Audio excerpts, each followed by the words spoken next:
Sabroom rail station থেকে গ্রেপ্তার হওয়া পাকিস্তানি মহিলার 3 দিনের পুলিশ রিমান্ড শেষ হওয়ার পর আজ পুনরায় সাব্রুম আদালতে তোলা হয়েছে।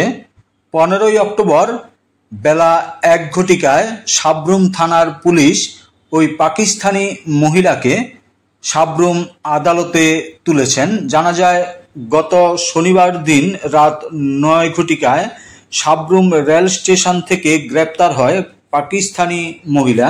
এই পাকিস্তানি মহিলার নাম লুইস নিগ অথার ভানু, বয়স 65 বৎসর, বাড়ি লাহোর, পাকিস্তান।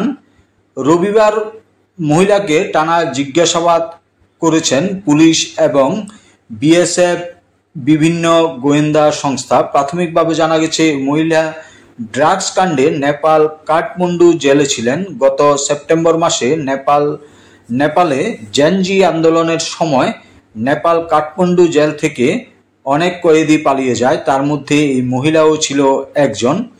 গত শনিবার দিন এই শিলিগুড়ি থেকে কাঞ্চনজঙ্ঘা এক্সপ্রেস দিয়ে সাব্রুম রেল স্টেশনে আসে।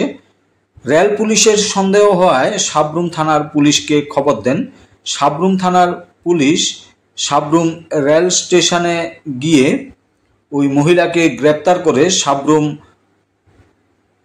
থানাতে নিয়ে আসেন।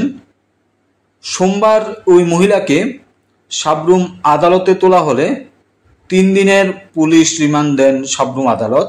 3 দিনের পুলিশ রিমান্ড শেষ করে আজ পুনরায় ওই মহিলাকে সাব্রুম আদালতে তুলেছেন সাব্রুম থানার পুলিশ।